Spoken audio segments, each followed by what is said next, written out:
আসসালামু আলাইকুম। কেমন আছো সবাই? আশা করছি ভালো আছো।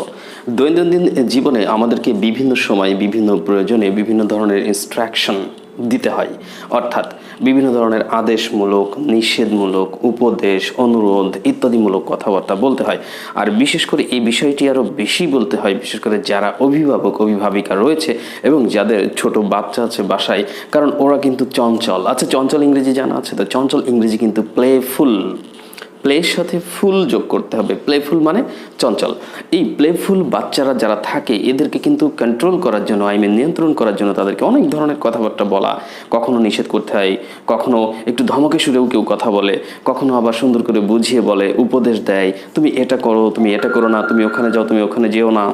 তো বিভিন্ন সময়ে বিভিন্ন প্রয়োজনে আমাদের এই ধরনের কথাবার্তা কিন্তু বলতে হয় যে তুমি এখানে যেও না, তুমি ওখানে যেও না, এটা করো, ওটা করো না, ইত্যাদি ইত্যাদি বিভিন্ন ধরনের কথা কিন্তু আমাদের বলতে হয়।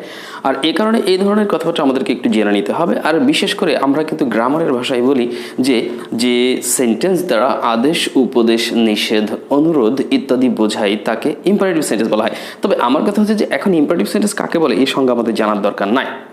তবে আদেশ কোনটা হচ্ছে, উপদেশ কোনটা হচ্ছে, নিষেধ, অনুরোধ এই ধরনের একটু সেন্স থাকলে বুঝতে সুবিধা হবে। যেমন আমি তোমাকে কোনো কিছু করতে বলছি, আমি তোমার টিচার, তুমি আমার স্টুডেন্ট। আমি যখন তোমাকে কোনো কিছু করতে বলবো যে এই চিঠিটি লেখো, এটা কি হলো? আদেশ করলাম টিচার হিসেবে, তুমি এটা করবে, ঠিক আছে? এখন আমি তোমাকে বললাম চিঠিটা লেখো, তাহলে নিশ্চয়ই আমি বলবো রাইট দ্য লেটার। ওকে, আচ্ছা, শব্দ করো না, মানে তুমি শব্দ করতেছো, আমার কাজে ডিস্টার্ব হচ্ছে। আমি বললাম যে শব্দ করো না, তাহলে এখানে কি বলতে হবে আমাকে? Don't make sound, don't make sound. তোমরা ক্লাসে গোলমাল করো না, অর্থাৎ তোমরা গোলমাল করছো, আমি তোমাদেরকে নিষেধ করছি ক্লাসে গোলমাল করো না। Don't make a noise in the class, don't make a noise in the class. তাহলে এখানে একটা জিনিস আমরা কিন্তু এইমাত্র বুঝলাম, সেটা হচ্ছে যে কখনো কাউকে আমরা কোনো কিছু করতে নিষেধ করব, ডোন্ট দিয়ে বাক্য বলবো। কি দিয়ে বাক্য বলবো? ডোন্ট। এটা লিখো না, ডোন্ট রাইট ইট। এটা করো না, ডোন্ট ডু ইট। ওখানে যেও না, ডোন্ট গো দিয়ার। এখানে এসো না, ডোন্ট কাম হিয়ার। বেশি কথা বলো না, ডোন্ট টক টু মাচ। কয়েকটা উদাহরণ দিলাম, তাই না? আর যখন কোনো কিছু করতে বলবো তখন প্রথমেই ভার্বটা বলে দেবো। ভার্ব মানে কাজটিকে। আমি যদি বলতাম যে চিঠিটি লেখো, এই বাক্যের ইংরেজি করার সময় বিশেষ করে বাংলায় কি ছিল? চিঠিটি লেখো। বাংলায় চিঠিটি এই কথাটুকু প্রথমে থাকলেও ইংরেজিতে চিঠিটি প্রথমে বলা যাবে না, কারণ এটা করতে বলছি। আমি বললাম যে যদি কোনো কিছু করতে বলি তাহলে আমরা ভার্বটা প্রথমে দিব। আমি গ্রামারের ভাষা না, সহজ ভাষায় বোঝাচ্ছি, যদি এটা গ্রামারেরই কথা। যদি কোনো কিছু করতে বলি তাহলে সেটা হচ্ছে ভার্ব প্রথমে। চিঠিটি লেখো, তাহলে এখানে চিঠিটি প্রথমে আসবে? আসবে না। কোনটা আসবে? লেখো প্রথমে আসবে।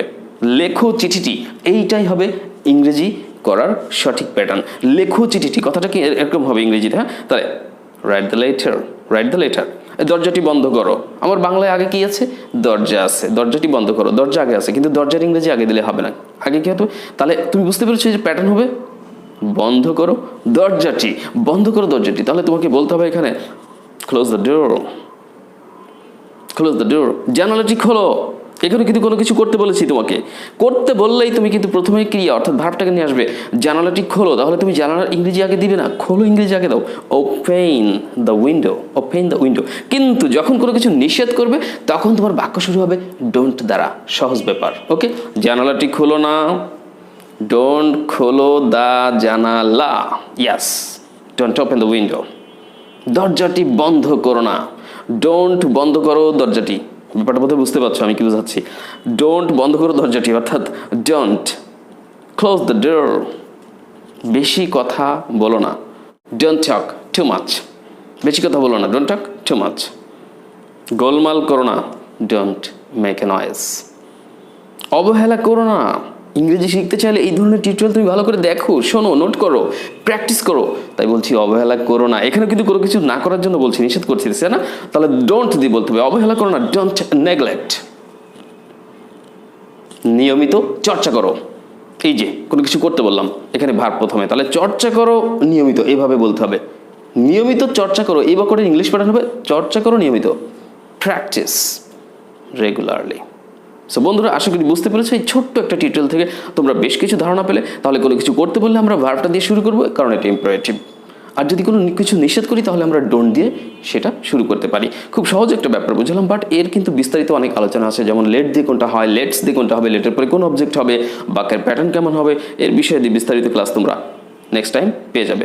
সো ভিডিওটি ভালো লাগলে প্লিজ একটা লাইক করে দিও, ভুলো না লাইক করতে। আর হ্যাঁ, নতুন বন্ধুরা তোমরা যারা আছো আমাদের এই চ্যানেলে আজকের দিনে, তাদেরকে আন্তরিকভাবে অনুরোধ করছি প্লিজ সাবস্ক্রাইব করে আমাদের চ্যানেলটি সাবস্ক্রাইব করে দিও। নিশ্চয়ই অনেক কাজে লাগবে কিন্তু ইংরেজি শেখার ক্ষেত্রে, বিশেষ করে খুব সহজ ইংরেজি শেখার ক্ষেত্রে। আর বন্ধুরা, তোমরা যারা বাড়িতে বসে খুব সহজ ইংরেজি শিখতে চাও, তারা আমাদের স্পোকেন ইংলিশের যে বইটি রয়েছে, আমাদের বই, এটা আমাদের কোর্সের বই, এটা আমাদের কাছে অন্য কোথাও পাওয়া যায় না। বইটা কোথায়?